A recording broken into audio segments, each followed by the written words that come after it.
Boa tarde, gente.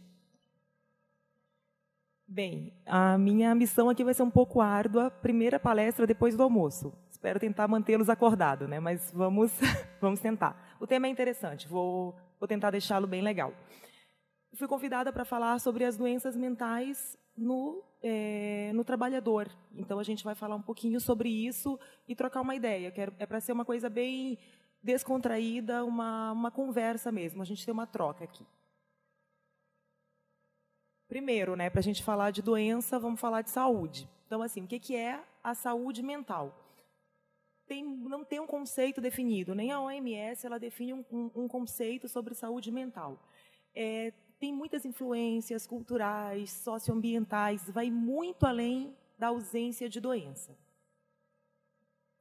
Eu peguei alguns conceitos para a gente falar um pouquinho. Um deles fala que ela é como um estado de equilíbrio de uma pessoa com seu meio sociocultural, um estado que garante ao indivíduo uma participação laboral, intelectual, social, para alcançar um bem-estar e qualidade de vida. Ou seja, a pessoa estar bem no seu trabalho, estar bem em casa, estar bem com a sua família. É um bem-estar, é ter qualidade de vida. Esse é um dos conceitos.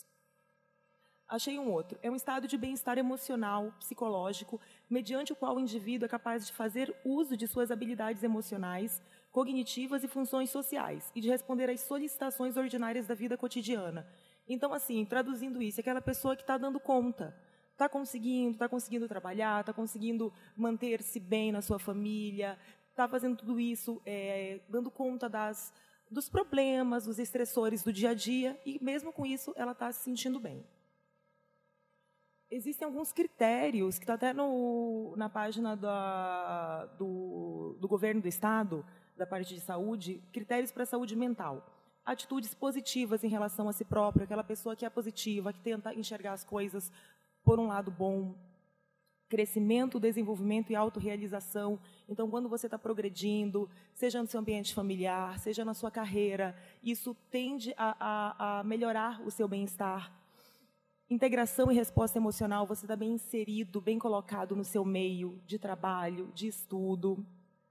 Autonomia e autodeterminação, você ser apto a fazer as coisas, você dar conta, e com isso você vai conseguir se realizar. Percepção apurada da realidade, aquela pessoa que tem uma noção do seu meio, de onde está inserida, que consegue perceber as coisas certas, erradas. Um domínio ambiental e competência social. Então, é aquela pessoa que está bem, está confiante, está bem inserida. Seriam alguns critérios, mas, como eu falei, é uma coisa muito ampla mesmo. Qual a importância da saúde mental no trabalhador? A saúde mental é importante para todo mundo, mas a gente está aqui no foco para falar do trabalhador, né? Historicamente, o trabalho ocupa um local muito importante na nossa vida. Ele tem a ver com a nossa formação da identidade, da nossa inserção social. Todo mundo, desde pequeno, né? O que você quer ser quando crescer? Que profissão você quer?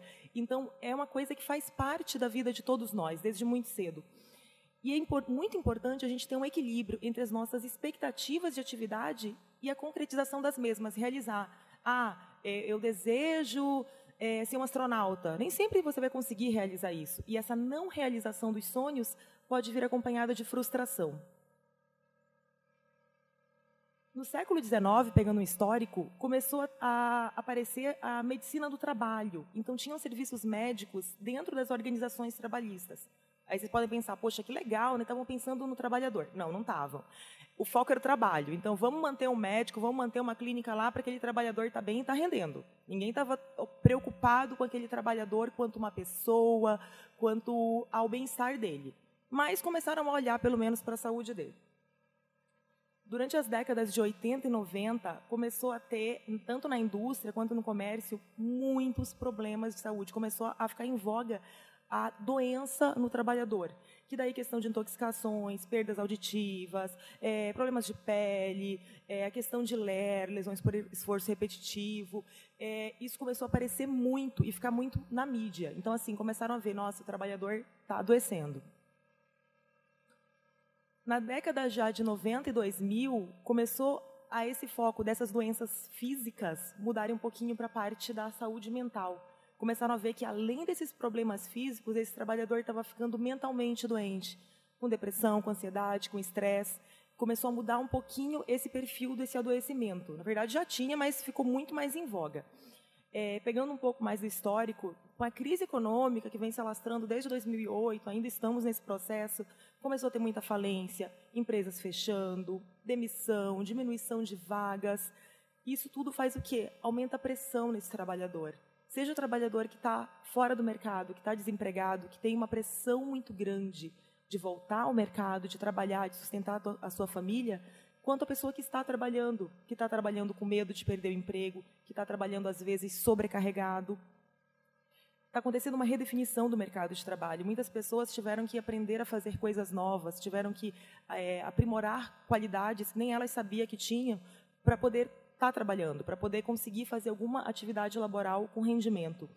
E a questão da gestão de pessoas se tornou muito importante, porque cada vez mais a chefia, as lideranças têm que estar atentas a esse trabalhador, que ele pode estar passando por tudo isso sem estar comentando nada, sem estar falando nada, tentando disfarçar, tentando minimizar esse problema. E qual a importância também da gente olhar para essas doenças no trabalhador? Porque elas vão trazer muitas consequências. Primeiro, o absenteísmo, a falta. Um trabalhador que está doente, ele não consegue ir para o trabalho.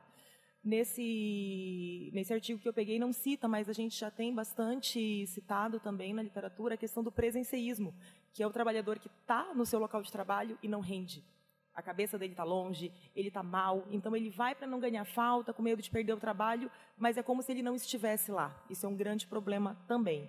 As licenças por auxílio-doença, cada vez mais, está se tornando uma bola de neve, muitos pacientes afastados, questão de previdência social, porque é um trabalhador que está fora do mercado de trabalho, que está tendo que receber esse benefício, porque ele está doente, ele não está apto para estar trabalhando. Na empresa, precisam repor funcionários, transferir de um setor para outro, contratar novos, isso tudo gera despesa. Nem sempre a empresa está preparada para ter esse gerenciamento todo de colocar alguém numa função nova. E com isso, o que vai acontecer? A qualidade do serviço prestado, o nível de produção pode decair, porque às vezes não vai colocar alguém com a mesma aptidão do funcionário anterior, às vezes a pessoa, às vezes não vai colocar ninguém e os funcionários que ficam têm que dar conta do serviço que não era deles. Isso vai gerar em queda de lucratividade. Então, assim, o trabalhador doente não é bom, claro, em primeiro lugar, para ele mesmo, que é uma pessoa que está doente, que precisa de tratamento, e, automaticamente, não é bom para a empresa, para o empregador, que traz prejuízo. Existe uma classificação nas doenças de acordo com das doenças de trabalho, que é uma classificação de Schilling de 94, que tem 3 grupos. O grupo 1, que são as doenças onde o trabalho é a causa da doença, tem um nexo causal, que são as doenças, intoxicações, doenças de trabalho. Aqui não entra a nossa parte da saúde mental. O grupo 2, o trabalho é um fator de risco. Ele contribui para aquele adoecimento, mas ele não é necessariamente causado por aquilo. Aqui vai entrar varizes, problemas de coração, às vezes câncer, uma série de doenças. E, por último, tem uma falha aqui, é grupo 3, perdão. O trabalho ele é um desencadeador de um distúrbio latente. Então, assim, as doenças psiquiátricas elas são multifatoriais. Elas não pode dizer que ela foi causada pelo trabalho, porque, na verdade, a pessoa tem uma predisposição genética para qualquer doença, seja ela ansiedade, depressão, transtorno bipolar, e associado a um fator do meio, estresse no trabalho, estresse conjugal, algum problema na família, pode desencadear essa doença. Então, as doenças psiquiátricas entram nesse terceiro grupo. A gente tem uma infinidade de transtornos psiquiátricos, né? A gente tem o manual americano, DSM, que é um livro deste tamanho, só falando de doenças. Então, eu condensei aqui algumas coisas que são mais comuns na prática clínica e são mais comuns no trabalhador também, né? Que seriam os transtornos de ansiedade, TEPT, que é o transtorno de estresse pós-traumático, transtorno de ansiedade generalizada, o TAG, transtorno de pânico. Dentro dos transtornos de humor, depressão e TAB, que é o transtorno afetivo bipolar, e a dependência química, que eu decidi colocar porque ela é muito importante e ela afeta muito o trabalho. Cada vez mais a gente tem trabalhadores afastados ou com problemas por causa de dependência de álcool e outras drogas. Vou falar um pouquinho de ansiedade, que é super importante, né? Quem não está um pouco ansioso nos dias de hoje. Então, assim, a ansiedade normal é aquela sensação difusa, desagradável, uma apreensão. Pode ter esses sintomas autonômicos, que são sintomas típicos do sistema nervoso autonômico, que vai ter a ver com sudorese, com coração disparar, vou falar um pouquinho mais. E ela geralmente é uma advertência, uma ameaça interna ou externa. Então, ela é adaptativa para a gente. Se agora abrir aquela porta, entrar um leão, todo mundo vai ficar com medo, o coração vai dar uma disparada. Por quê? Está preparando o nosso corpo para luta ou fuga. Possivelmente a gente vai fugir do leão, né? Eu acho que ninguém é tão corajoso assim para lutar com o leão. Mas ela é fisiológica, ela nos prepara para lidar com isso. Só que pode ser uma coisa externa ou pode ser um medo nosso. Eu tenho uma prova para fazer, eu tenho uma entrevista de trabalho. Isso tudo vai gerar ansiedade. E isso é benéfico e nos prepara para aquela situação. Esses sintomas fisiológicos que eu falei. Então, pode ter diarreia, vertigem, a hiperidrose, que é suar bastante, coração disparar, a pupila ficar dilatada, os tremores, a parestesia, que é o formigamento, síncope. Tem paciente que chega com sintomas de ansiedade que ele pensa que está infartando, porque ele está com o coração acelerado, está suando frio, está com tremor. Na verdade, é ansiedade.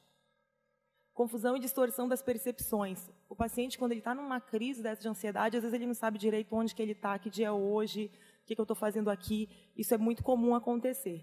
E essa atenção seletiva é que assim, você foca toda a tua atenção para aquela coisa que está gerando ansiedade. Ou seja, se tiver um leão em que entrou, ninguém vai estar preocupado em quantas pessoas tem aqui, se está chovendo lá fora, se está frio.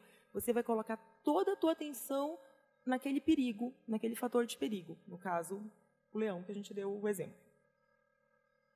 Dentro dos transtornos, eu vou só citar alguns e vou falar um pouquinho mais do estresse pós-traumático, que eu acho bem importante para os dias de hoje. Mas, assim, o transtorno de pânico tem essas crises de ansiedade que eu comentei. Coração disparar, suar frio, tudo isso acompanhado de uma sensação de morte iminente. Na hora da crise, o paciente tem certeza que ele vai morrer. Ele vai na emergência porque, assim, doutor, meu coração eu vou morrer agora, vou infartar, cair duro. Então, isso é bem característico.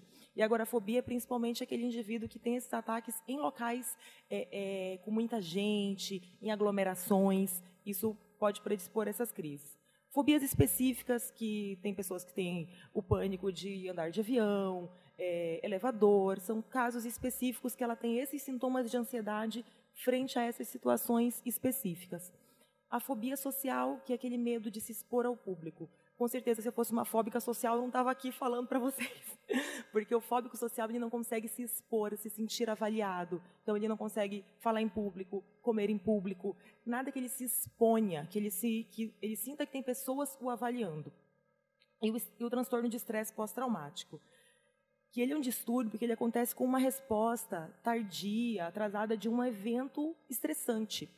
E que pode ser um evento de curta, de longa duração, e que tem uma natureza ameaçadora e catastrófica. Então, é uma situação, para cada pessoa, pode vivenciar um estresse de alguma forma, mas geralmente é que as grandes catástrofes naturais, aquelas pessoas que passam por tsunamis, aquelas coisas, o caso 11 de setembro do World Trade Center, muitas pessoas desenvolveram esses sintomas, porque é um evento muito grande. Casos de abuso sexual, hoje em dia, a nossa questão tão grave de violência urbana, então assalto, vítima de sequestro, qualquer coisa que você sinta a sua integridade, a sua vida ameaçada, pode gerar isso. Então, assim, existem fatores de risco. Nem todo mundo, como eu falei, nem todo mundo vai passar pelo mesmo trauma e desenvolver. Se você teve traumas na infância, tem alguns transtornos de personalidade que já tornam a pessoa mais vulnerável. A pessoa não tem um sistema de apoio adequado, então ela não tem suporte familiar, de amigos. Mulher está um pouquinho mais predisposta. Vulnerabilidade genética, como eu falei, na psiquiatria quase tudo é necessário, todas as doenças têm um viés genético. E a percepção do controle externo ao invés de interno, que é aquela pessoa que sente que ela não dá conta de controlar as suas coisas. Parece que todo o meio que controla para ela. Então, ela perde, quando algo de ruim acontece, ela sente que ela perdeu o controle. Como eu falei, vai ter sentimento de impotência, desamparo, falta de controle, medo de morrer. A pessoa sente que, naquela situação estressante, chegou a hora. Ali vai terminar. Dos sintomas, assim, essas revivências do trauma, que são tipo flashbacks ou pesadelos, a pessoa passa a ter esquiva. Então, se a pessoa foi assaltada na rua, ela tem medo de sair, ela começa a se isolar. No caso do trabalhador, os vigilantes, por exemplo, que são vítimas de assalto em porta giratória, em banco, eles ficam com trauma, às vezes, de ir em qualquer agência bancária, mesmo que não seja aquela que ele foi assaltado, porque ele faz uma hipergeneralização. Meu assalto ocorreu ali, em qualquer uma pode ocorrer de novo. Excitação aumentada, aquela pessoa está sempre com o coração um pouco mais disparado, ela está sempre olhando para tudo, ela fica com um medo mais constante, sofrimento muito grande, com prejuízo funcional, na sua vida social, profissional. Muitos se afastam por causa disso, não dão conta de trabalhar. Se eu não consigo nem chegar ao meu local de trabalho, eu tive paciente que sofreu um acidente de carro muito grave, ela simplesmente não conseguia ir para o trabalho porque ela não conseguia ir nem de carro nem de ônibus. Porque ela tinha pavor que ia ter um novo acidente e nesse próximo ela não ia escapar, ela ia morrer. Então, pense o quanto que isso é incapacitante para uma pessoa, né? Os indivíduos... então esse era o transtorno de ansiedade, que eu quis dar uma pincelada mais no estresse pós-traumático por essa questão mesmo, que eu acho muito relevante atualmente, e para a questão do profissional, pensando no vigilante, na violência urbana. Falando um pouco de transtornos de humor. Todos nós temos uma variação do nosso humor. Ninguém tem um humor constante. A gente vai ficar mais alegre de acordo com uma notícia boa, com acontecimentos bons. A gente vai ficar mais triste com algum acontecimento ruim, uma morte de alguém, uma perda de emprego, alguma coisa. Isso é normal, isso não é doença. Só que nos transtornos de humor, a sensação que acontece é perda de controle. Eu sei quando eu estou alegre porque algo de bom aconteceu, eu tenho controle sobre isso. Agora, se eu estou com uma alegria muito acima do normal, que eu não dou conta, que eu não sei lidar com aquilo, já está tendo um sintoma que é uma perda de controle. Então, falando do transtorno depressivo maior, que é dentro dos transtornos de humor, dos transtornos depressivos, é a doença mais comum, que é o que popularmente chamamos de depressão. Só lembrando que depressão não é tristeza. Tristeza todos nós temos a qualquer momento. Eu coloquei os critérios diagnósticos que, assim, para você ter um diagnóstico de depressão, você tem que ter pelo menos uns 5 durante 2 semanas. Na prática, a gente não se atenta tanto a esses detalhes, a gente vê muito mais a intensidade. Quer dizer, se você teve o sintoma por 1 semana, não chegou a fechar 2, você não tem. Depende. Se nessa semana você tentou se matar, é uma gravidade maior. Então, é muito mais do que simplesmente uma questão temporal ou de número de sintomas, a gente avalia a gravidade. Mas, assim, humor deprimido, triste, a maior parte do dia, diminuição de interesse ou prazer por atividades que davam prazer. Então, se eu gosto de dançar, se eu gosto de jogar bola, eu perco a vontade de fazer isso. Perda ou ganho de peso, isso é muito importante. Tem gente assim, quando você está deprimido, você não come. O depressivo, existem depressões que cursam com aumento de apetite. O paciente come mais. Então, qualquer alteração, seja de perda ou ganho, é para a gente ficar atento. A insônia ou a hipersonia, então o paciente que perde o sono, ou aquele paciente que só quer dormir, isso tudo pode ser depressão. Agitação, aquela pessoa que está muito inquieta, não para, ou mesmo retardo psicomotor, o paciente fica letárgico, parado, sem forças de fazer nada. Como eu já falei das forças, fadiga ou perda de energia, é aquela sensação de que o paciente está carregando o mundo nas costas, ele se sente cansado. Sentimento de inutilidade, culpa. O paciente é muito comum, eu sou assim por minha culpa, eu estou mal porque eu quero.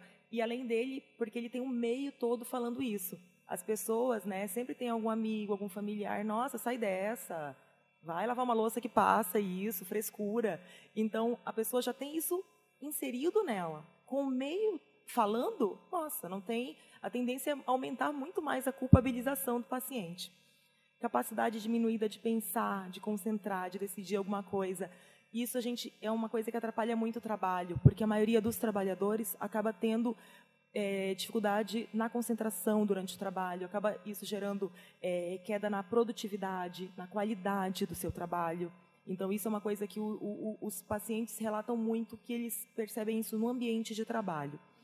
E, por fim, pensamentos de morte. Aqui vão desde os pensamentos mais leves até ideação, planejamento, porque assim, a gente pode ter pensamentos que a gente chama de pensamentos passivos de morte. Minha vida está horrível, seria bom cair uma bomba aqui e eu morrer, já não sofro mais, resolve. Isso é um pensamento passivo. Às vezes, uma pessoa sem depressão, ela tem isso. Nossa, se tudo acabasse agora, ia ser melhor. É diferente de uma ideação. Nossa, minha vida está horrível, vou sair daqui e vou comprar uma arma e dar um tiro. Isso é uma ideação, já com planejamento, já estou planejando o que eu vou fazer. Então, isso é um contínuo de gravidade. Claro que ter um pensamento leve é menos grave do que você ter uma ideação ou um planejamento. Vou tomar todos os remédios que eu tenho em casa, esse tipo de coisa. Então, a gente tem que ficar muito atento à intensidade e à gravidade. O transtorno afetivo bipolar que eu coloquei, porque assim, tem um número muito grande de pacientes, as pessoas estão sendo muito diagnosticadas com transtorno bipolar, e assim, e muita gente também pensa, se eu fico alegre ou fico triste, eu sou bipolar. Não, é uma doença.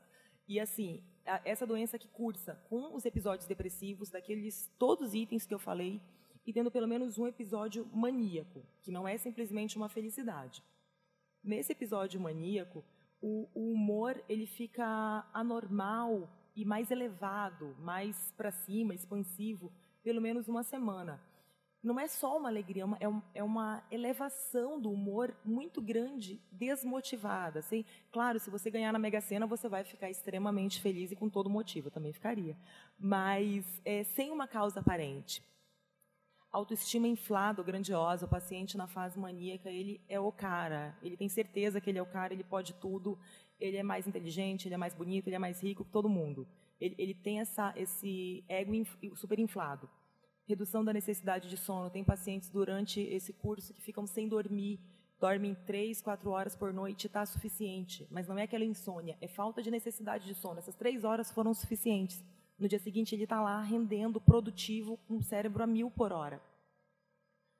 Falar mais que o habitual, opressão de falar. É o paciente que não conseguiria estar aqui, quieto, ouvindo uma palestra, porque ele tem necessidade de falar, já teria me interrompido 10 vezes para fazer 1000 perguntas, porque ele tem uma pressão, um impulso de falar. Fuga de ideias. Como o cérebro dele está funcionando tão rápido, ele começa a falar de uma coisa e já muda para outra. Então, ele vai fazer uma pergunta, daí ele já lembra da vizinha dele que matou o cachorro ontem e que ele tem que comprar carne no mercado e ele não consegue ter as ideias cadenciadas, como nós normalmente temos numa conversa. A gente vai cadenciando nossos pensamentos e assim a gente tem um diálogo com alguém. Distrabilidade. Se a pessoa está nesse ritmo de funcionamento que eu falei, ela deve estar bem distraída, sem conseguir manter o foco. Aumento da atividade dirigida a objetivos ou agitação psicomotora. Então, é aquela pessoa que, para aquilo que ela quer, ela vai colocar toda a energia. O resto, ela não se importa. Então, às vezes, é uma pessoa que ela quer viajar, então ela vai ver todos os mínimos detalhes daquela viagem. Ela pode faltar ao trabalho essa semana inteira, porque ela está focada naquela viagem que ela decidiu que é importante para ela. Então, isso que é atividade dirigida. Envolvimento excessivo em atividades prazerosas, com alto potencial para consequências dolorosas. Então, é aquela pessoa que pode fazer uso de substâncias, que pode se envolver em práticas sexuais sem proteção, com múltiplos parceiros, que vai dirigir perigosamente, ela vai se colocar em risco, porque ela não tem essa capacidade de avaliar risco, consequência dos atos. A dependência química, que eu achei que era bem importante falar, pela questão do trabalhador. Assim, primeiro que é importante a gente diferenciar o que é o uso, o abuso e a dependência. O uso é você pegar alguma substância e utilizar, experimentar voluntariamente. Você usou, seja álcool, seja outras substâncias. O abuso é quando esse uso começa a ser nocivo para a saúde. Na dependência química não é questão temporal. Você usou 3 vezes, você está abusando. Você usou 5, não. É muito mais a questão do prejuízo. Então, o abuso tem até alguns manuais que chamam de uso nocivo, porque começa a ter consequências para a saúde física, para a saúde emocional, consequências na vida do indivíduo, na família, no trabalho.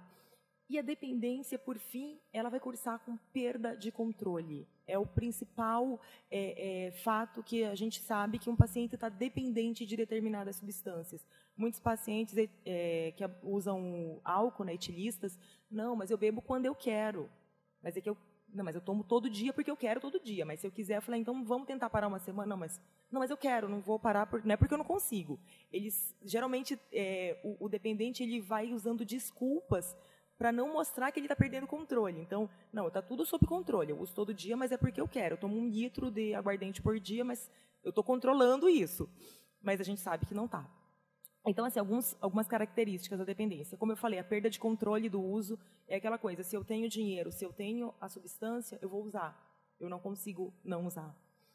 A substituição progressiva de atividades importantes pelo uso da droga. Então, é aquela pessoa que deixa de sair no final de semana com os filhos, que deixa de sair com a esposa, falta o trabalho, porque ela a droga vai substituindo, vai se tornando um papel central na vida dela.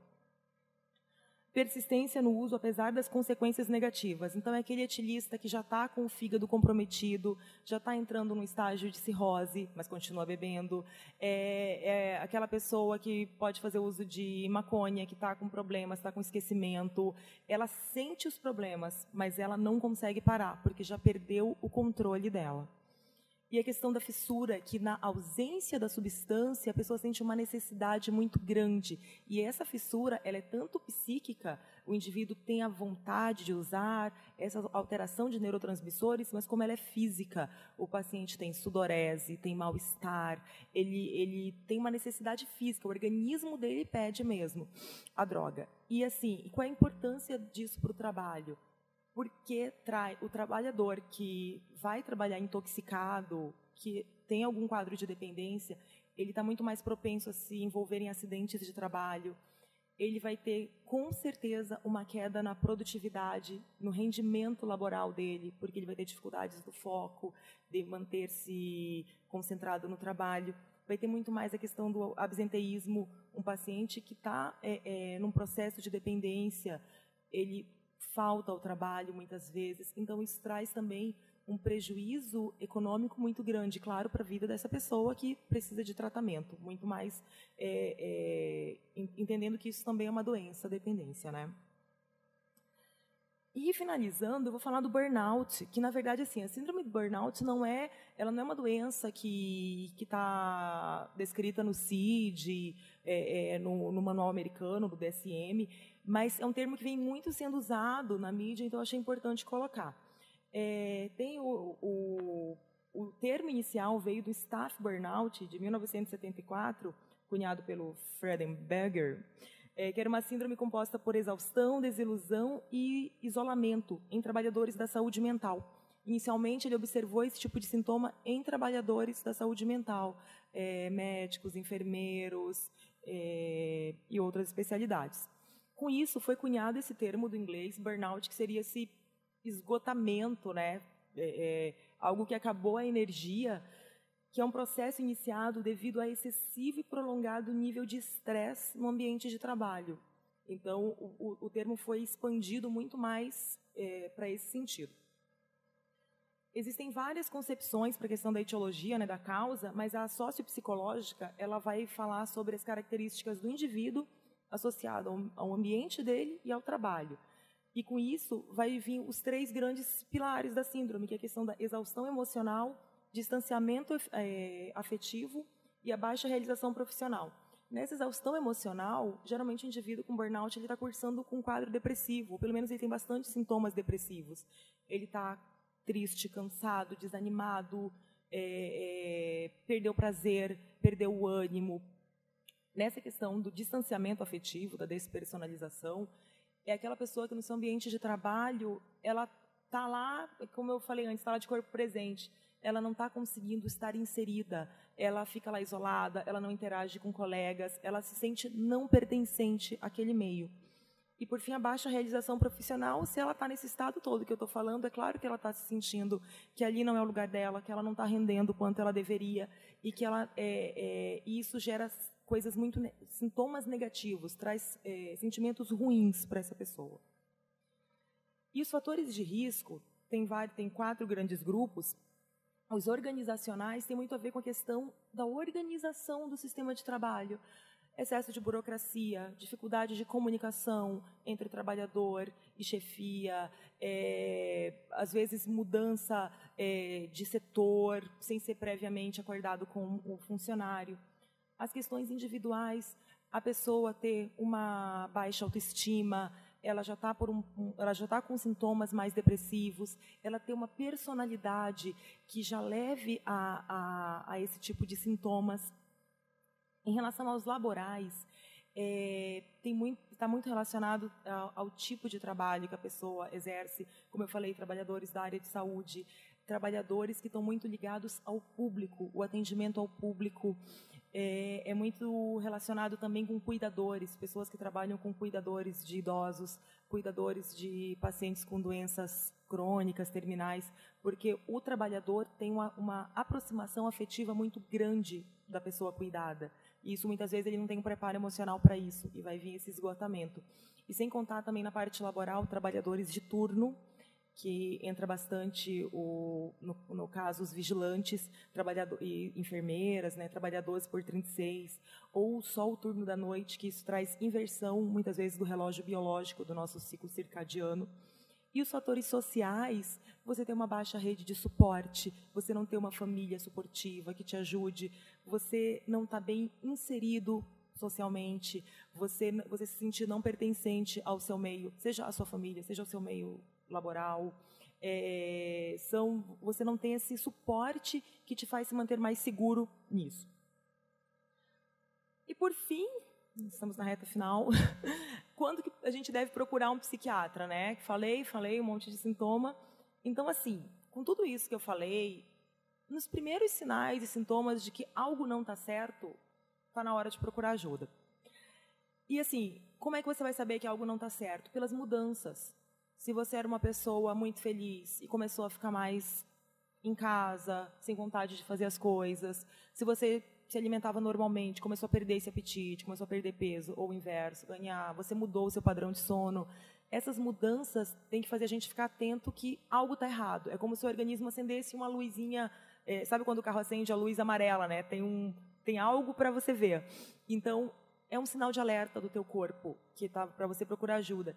E, às vezes, como eu coloquei, atentar aos comentários de familiares e amigos. Muitas vezes a gente não se percebe.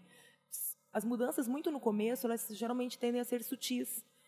E a pessoa muito próxima de você, não, fulano, mas, poxa, você está diferente, você era mais falante, você fazia mais piada, você está mais sério, você está mais sisudo. Observe que as pessoas ao teu redor falam de você, do teu comportamento, porque muitas vezes elas conseguem te observar melhor. Como eu sempre reforço aqui, a questão de não ter medo de procurar ajuda, de não ter preconceito contra a doença mental, porque, assim, o psiquiatra é um especialista como outro qualquer, como clínico, como dermatologista. Ninguém pensa duas vezes se está com pressão alta antes de ir no clínico. Por que você tem que pensar em se vai no psiquiatra? O psiquiatra é um especialista como outro qualquer, que trata doenças crônicas como outras quaisquer, como a pressão alta, como a diabetes. São doenças que precisam de um tratamento crônico. Então, a gente não tem que ter preconceito. Eu acho que o principal daqui é essa questão de psicoeducar, que psiquiatra é para quem precisa, não é médico de louco, eu sempre falo isso, porque eu acho que acabar o preconceito, acabar o estigma é fundamental, que muitas pessoas demoram anos para procurar ajuda e ter um tratamento por preconceito, por medo, meu Deus, eu vou no psiquiatra, o que vão pensar? Muitas pessoas chegam no consultório, nossa, você é psiquiatra, mas você é mulher, você é jovem.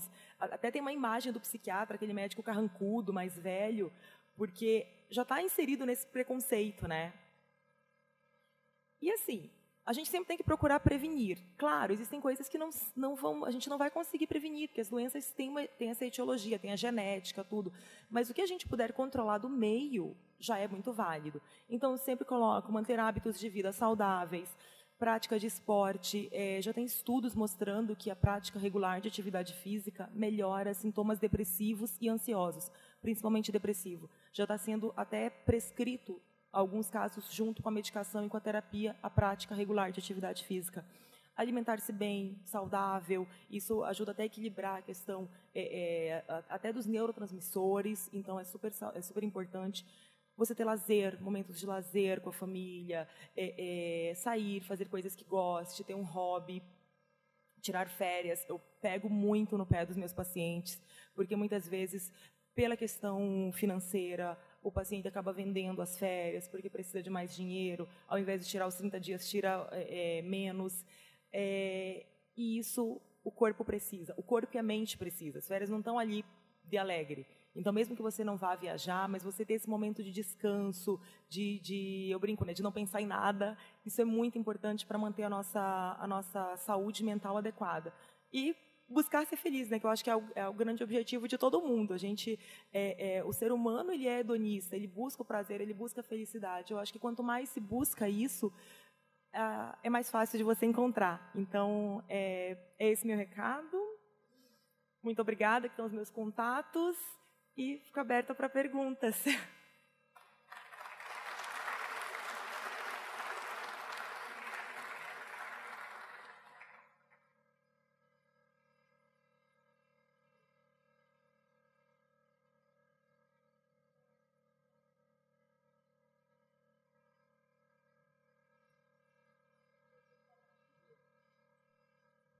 Nessa sintomatologia que a senhora expôs para todos nós, né? Essa letargia e a perda do apetite, a senhora associou a depressão, mas esse transtorno de ansiedade generalizada, o TAG, ele não pode ter também esses dois sintomas, tanto a perda de apetite quanto essa letargia, assim, esse travamento que pode acometer as pessoas? Sim, com certeza pode cursar também nessas doenças, mas na verdade não entra como um critério diagnóstico. É por isso que eu não coloquei. Mas ele entra sim, e na verdade a ansiedade ela cursa tanto com a questão de perda, quanto o aumento de apetite. Então tem muitos pacientes que chegam a ter ganho de peso pelo processo ansioso mesmo, de passar a comer mais. E a perda também é muito individualizado. Tem pessoas que, quando estão ansiosas, simplesmente não comem nada, outros comem mais.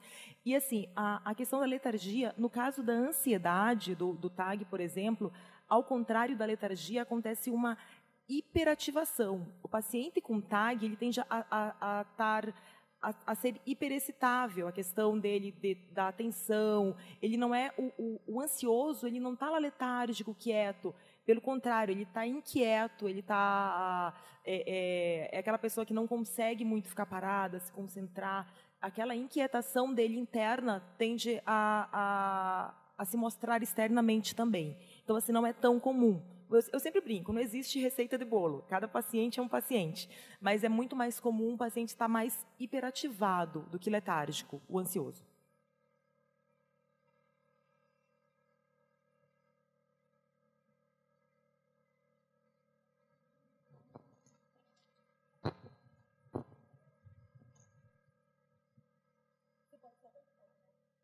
Gostaria de saber, na sua visão, como está sendo visto na justiça do trabalho a síndrome de burnout. Então,